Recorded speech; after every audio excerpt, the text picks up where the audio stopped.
So hi guys, welcome sa ating channel. Samahan niyo ako sa ating tatalakayin kung paano nga ba how to get over with an ex. Alamin natin kung paano ba, kung ano yung mga paraan na pwede nating gawin para makamove on tayo or para makalimutan natin ang ating ex.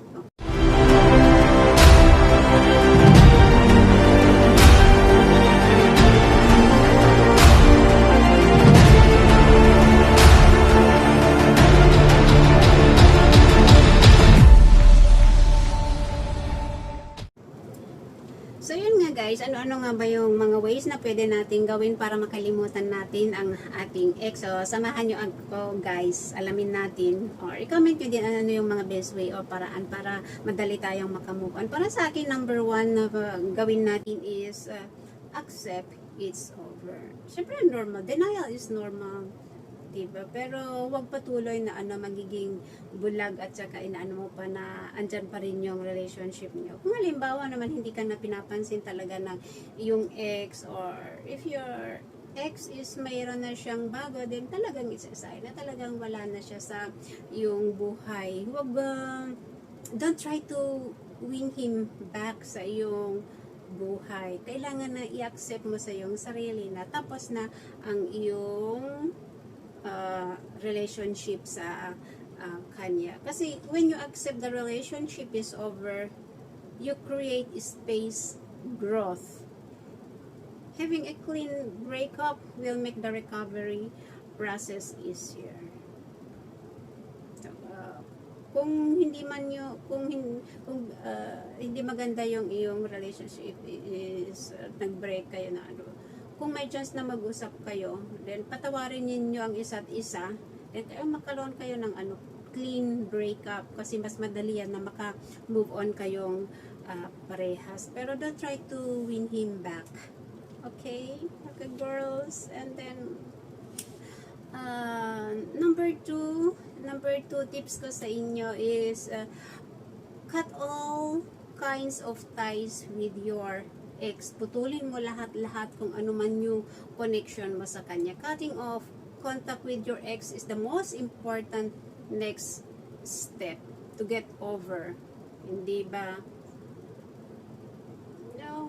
Kasi kung hindi mo puputulin yan, kung ano man yung meron, ano yung connection mo sa kanya, ikaw yung mahihirapan. So, kailangan talaga na putulin mo lahat-lahat kahit sa social media, i-delete mo siya, i-unblock, i-block mo or i-unfriend mo siya, i-delete mo yung contacts niya sa iyong phone para kahit mag-scroll ka is hindi mo makikita yung kanyang pangalan. Kasi kung laging andyan pa rin siya sa contacts mo, syempre pag nag-scroll ka sa yung phone, makikita mo pa rin siya, hindi ba?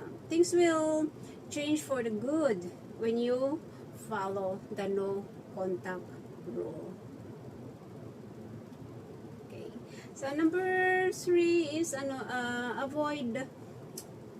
i-avoid mong balik-balikan yung mga dating spots ninyo. Kasi syempre, pag magkarelasyon kayo, meron kayong mga favorite place na pinupuntahan ninyong dalawa, or let's say favorite restaurants na kinakainan pag wala kayong trabaho or pag nakikita kayo, yung meron kayong favorite place na hangout, yung ganon.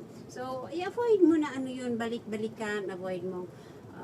Huwag kang pupunta doon kasi the more na binabalikan mo yung mga, syempre andyan yung, baka hindi mo mapigilan yung sarili mo na iiyak, yung ganyan, masasaktan ka lang, andyan na. So, hanggat hindi ka pa naka-move on totally, hanggat hindi ka pa talaga naka-recover sa kanya, i-avoid mo nang balik-balikan yung mga pinupuntahan yung lugar. Okay? And then, siguro, tips number 4 ko is, indulge in your favorite hobby. Siguro, noong makarelasyon pa kayo, hindi mo nakalimutan mo yung mga favorite hobbies mo, hindi mo na ginagawa yung mga balikan mo yung mga dati mong ginagawa. Balikan mo yung mga hobbies mo. Pag halimbawa meron kang free time, wala kang ginagawa, and then maging busy ka, gawin mo ulit yung mga hobbies mo, kasi pag ginagawa mo yan, nakakagaan yan ng, a breakup can bring you down, but a hobby can always cheer you up. Agree ba kayo doon? Or try, kung hindi naman is, try something new, para at least doon ka makapag-focus. Lumabas ka dyan sa ano mo, sa comfort zone mo.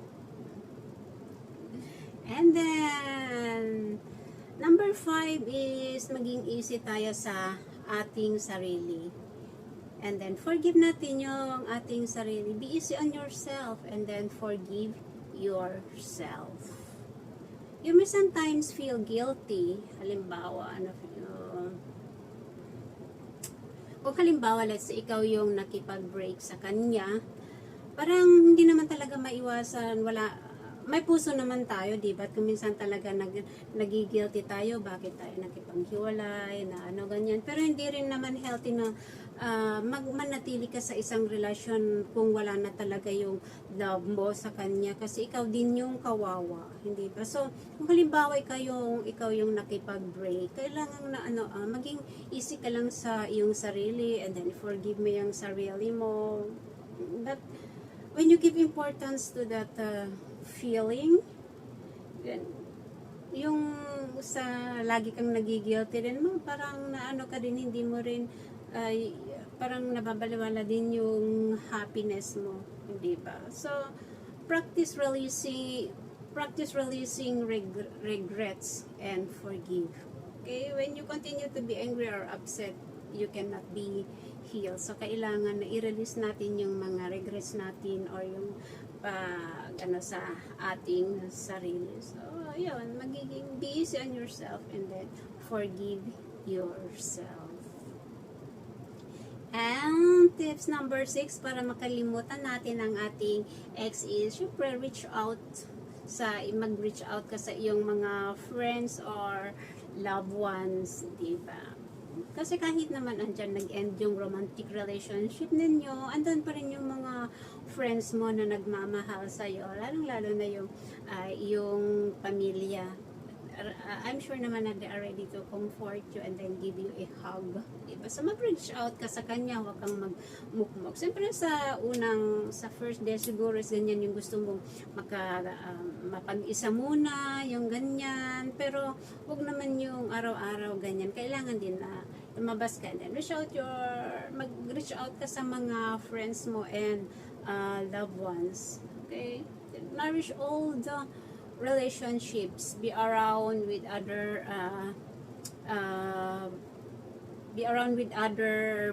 people, okay, na yung naniniwala sa'yo. Always remember na friends and family are your constants, na andyan sila lagi para sa'yo, okay?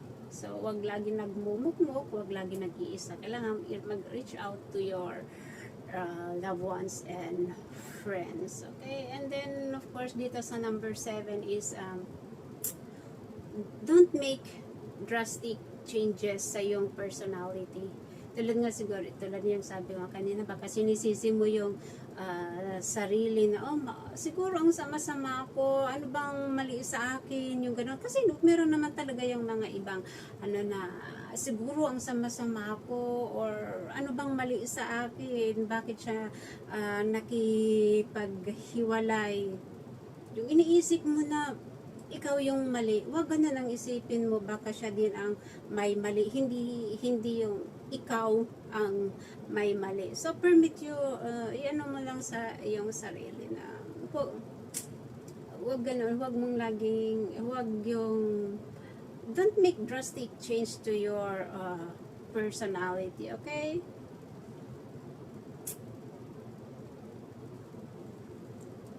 Basta ito, ang ano ko sa iyo is, remember, not everything about you needs to be changed.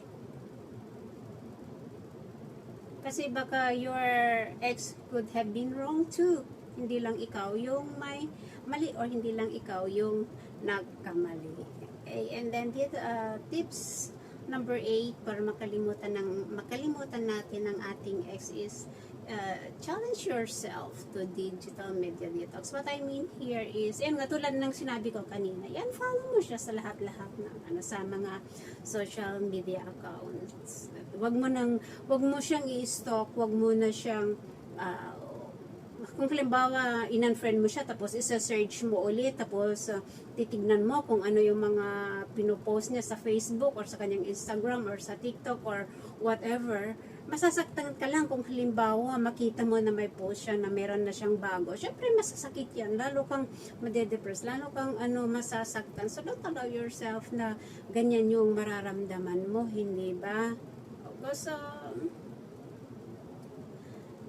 tapos yung mga pictures ninyo ng dalawa, baka meron kang in-upload sa Facebook, i-delete mo, huwag mo nang panghinayangan yan, isipin mo yung kapakanan mo.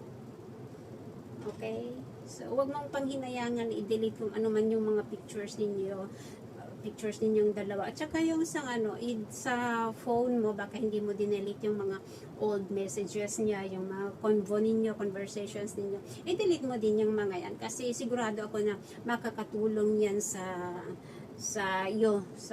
paglimot sa kanya. Okay? And then, of course, dito is take a break and unwind. Yun yung pinaka. So, when emotions are overwhelming, it's difficult to control, hindi ba? But para sa akin is yung parang mag-travel ka, punta ka sa ibang lugar na hindi mo makikita, walang magpapa-remind sa kanya, punta ka sa mga bagong lugar na hindi mo siya makikita or hindi mo siya maalala. Yung makakapag-relax ka, makakapag-unwind ka. Okay, so para sa akin is get away will give you some mental clarity. Hindi ba kasi pag nag-iisa ka lang, andyan na yung makakapag-relax ka, makakapag-isip ka na ng maganda, hindi ba? And then of course is you create new boundaries. Okay. So yan guys yung mga tips ko sa inyo para madali nyong makalimutan pa yung inyong ex. So once again, thank you guys for watching. Please do like and subscribe.